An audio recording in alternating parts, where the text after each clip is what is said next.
Haleluya, saudara. Shalom, selamat pagi. Puji Tuhan, hari ini kita dapat bersama-sama kembali mengikuti Ark of Worship Morning Devotion. Pagi hari ini kita akan memperhatikan orang asing, saudara. Tuhan mengajari kita untuk juga memperhatikan orang asing yang ada di sekitar kehidupan kita. Kita bergeser dari pasal 22 ayat 18 sampai 20, sekarang kita akan melihat ayat 21 sampai dengan ayat 24. Walaupun ini merupakan satu kesatuan dari ayat 21 sampai 27. Tapi kita akan fokus kepada ayat 21 sampai 24 saja. Nanti Saudara Adi akan bantu kita membacakan bagian ini, tapi sebelumnya mari kita berdoa terlebih dahulu. Kami mengucap syukur Tuhan untuk pagi hari ini. Terima kasih untuk berkat rahmat-Mu. Bersyukur untuk penyertaan-Mu sepanjang malam. Kami beristirahat. Pagi hari ini kami bangun dengan kekuatan yang baru, dengan kesehatan yang sempurna yang datang daripada Tuhan. Kami bersyukur Tuhan untuk penyertaan, pemeliharaan dan berkat-Mu. Terpujilah nama-Mu kekal selama-lamanya. Kami menyerahkan AMD pagi ini supaya menjadi berkat bagi umat-Mu dimanapun mereka berada. Di dalam nama Tuhan Yesus kami berdoa. Amin. Puji Tuhan. Silahkan Adi, Keluaran 22 ayat 21 sampai 24 saja. Keluaran 22 ayat 21 sampai 24. Janganlah kau tindas atau kau tekan seorang asing, sebab kamu pun dahulu adalah orang asing di tanah Mesir. Seseorang janda atau anak yatim janganlah kamu tindas. Jika engkau memang menindas mereka ini, tentulah aku akan mendengarkan seruan mereka. Jika mereka berseru-seru kepadaku dengan nyaring, maka murkaku akan bangkit dan aku akan membunuh kamu dengan pedang, sehingga istri-istrimu menjadi janda dan anak-anakmu menjadi yatim.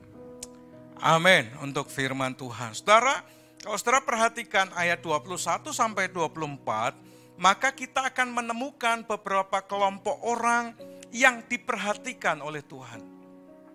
Ada kelompok-kelompok orang yang memang sangat diperhatikan oleh Tuhan secara khusus dan meminta kepada kita, meminta kepada umatnya untuk memperlakukan orang-orang ini dengan baik. Nah, siapa saja mereka?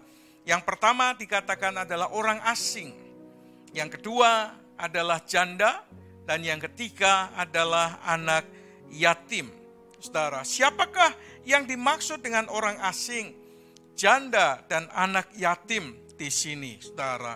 Nah, kita akan belajar mulai dari orang asing terlebih dahulu, saudara. Apa yang dikatakan Alkitab tentang orang asing? Nah, kalau kita melihat bahasa asli dari orang asing itu adalah gar, saudara. Yang dimaksud orang asing dengan gar ini siapa, saudara?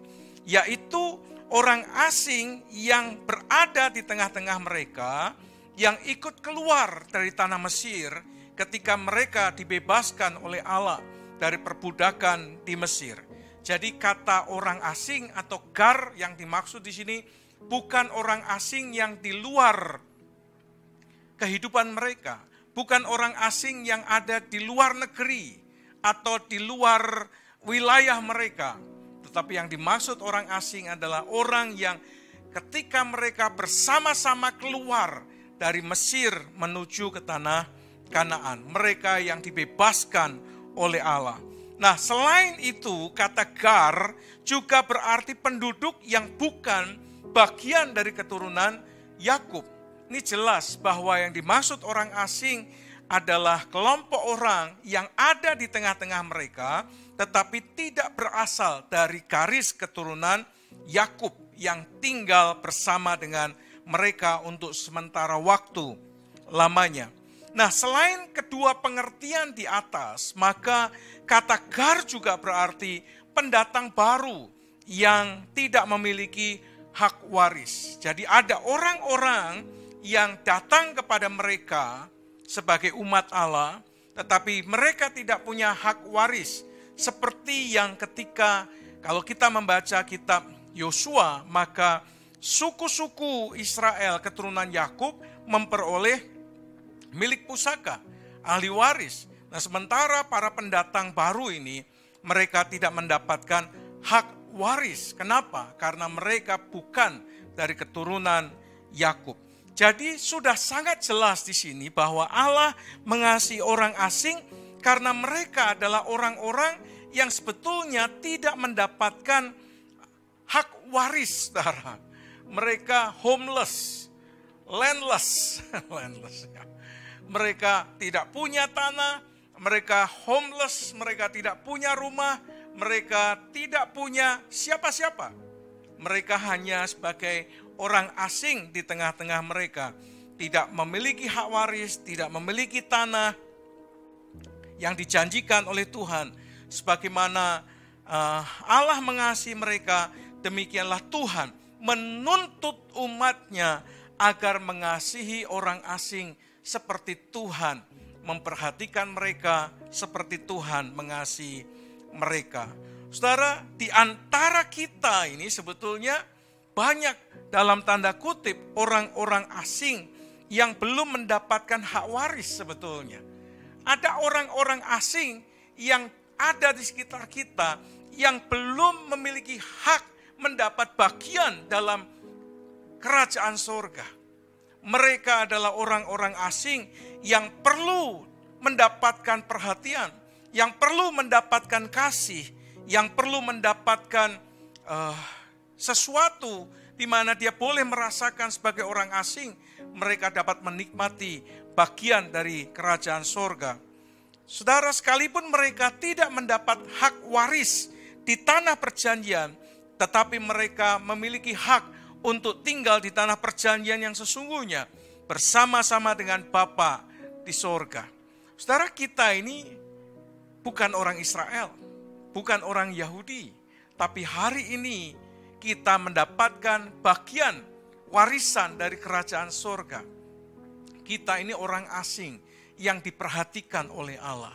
Kita ini orang asing yang dipedulikan oleh Allah, yang kepadanya Tuhan mengutus Paulus untuk melayani orang-orang asing yang bukan bagian dari garis keturunan Yakub. Karena Allah ingin kita mendapat bagian dari kerajaan surga. Demikian juga ada banyak orang asing di sekitar kita yang belum mendapatkan bagian warisan dari kerajaan surga. Maka kita perlu memperhatikan mereka, kita perlu mendoakan mereka, kita perlu menyaksikan perbuatan-perbuatan Tuhan yang besar.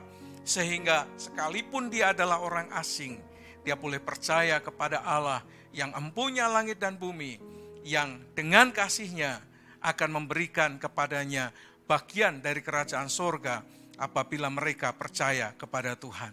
Jadi perhatikan saudara orang-orang asing yang belum mendapatkan bagian dari kerajaan surga.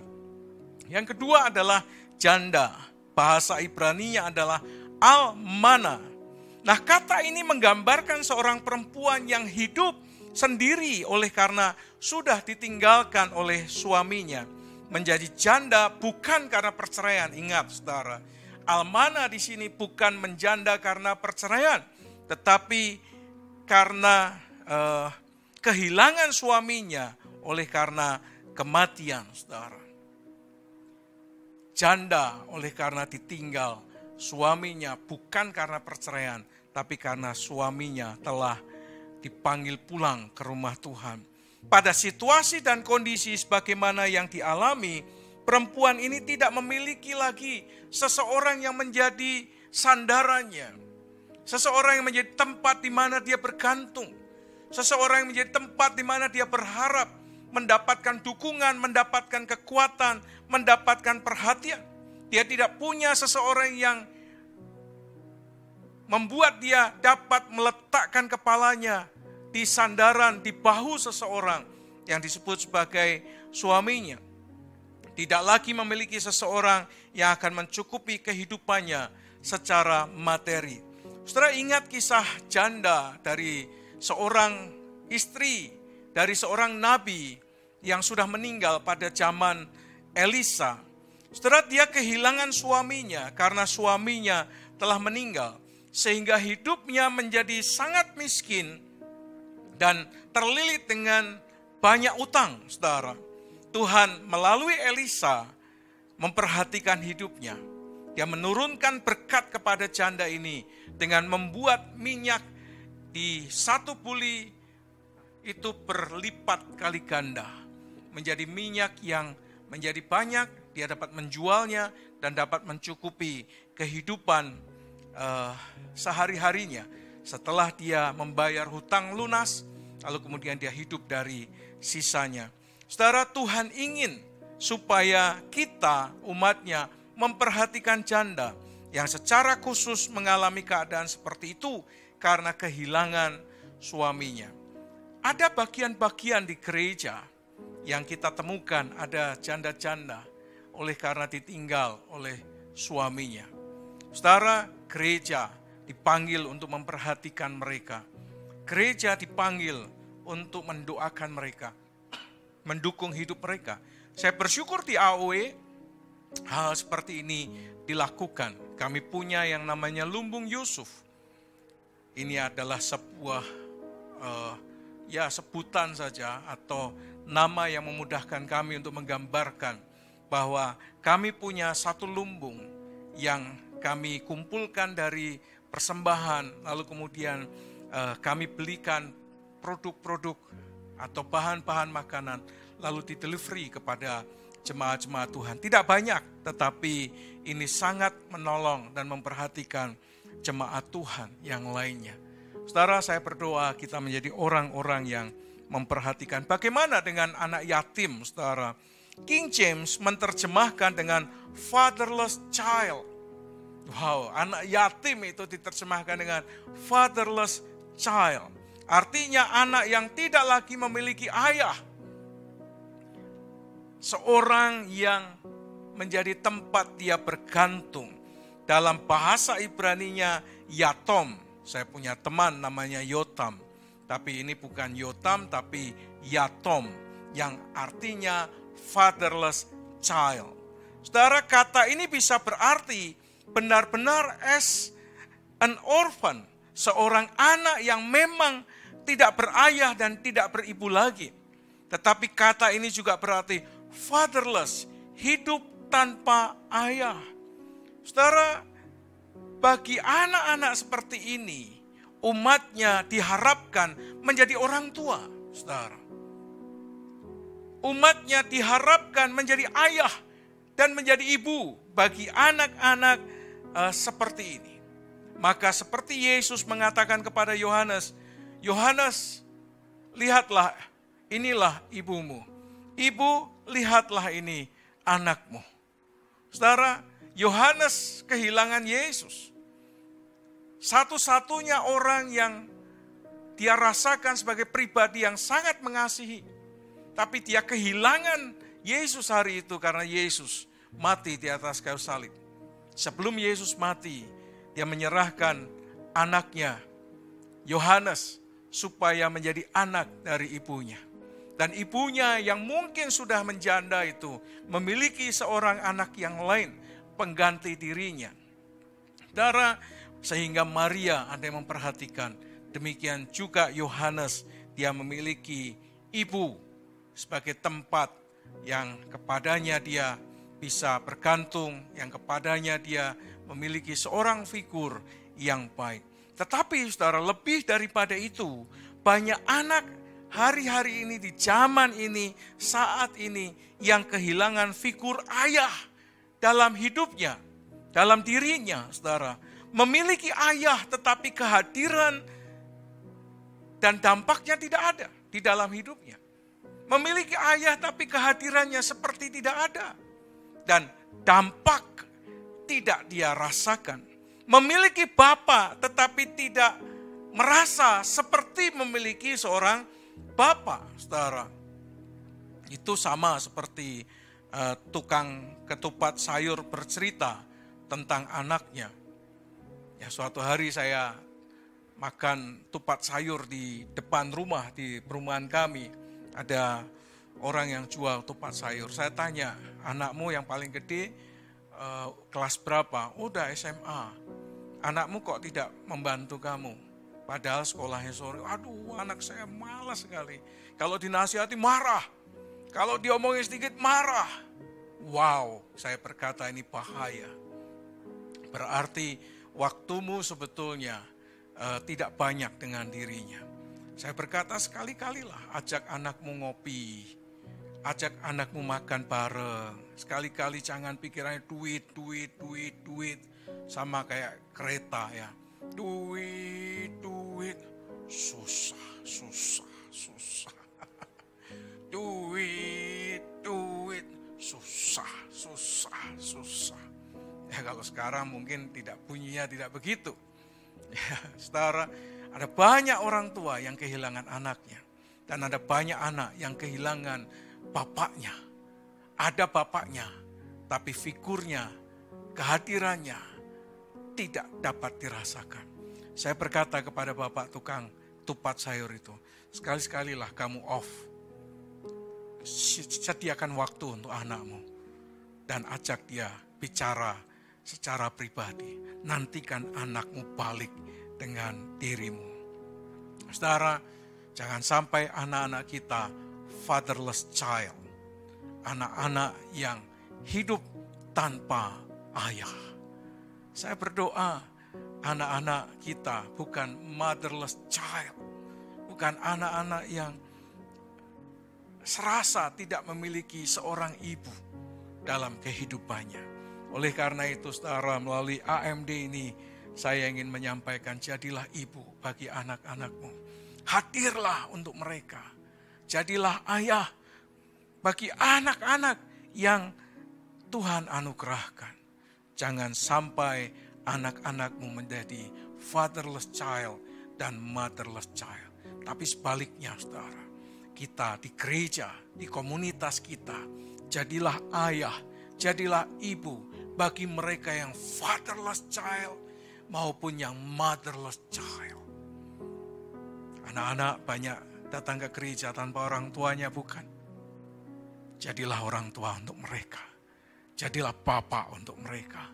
Jadilah ibu untuk mereka. Amin. Amin. Mari kita berdoa. Terima kasih Tuhan, kami bersyukur untuk hari ini Tuhan. Ada banyak anak-anak yang membutuhkan figur Bapa. Ada orang-orang yang membutuhkan perhatian. Bila kami sebagai gereja tidak hanya memperhatikan orang-orang asing, tapi juga memperhatikan para janda dan anak-anak yang fatherless child atau motherless child.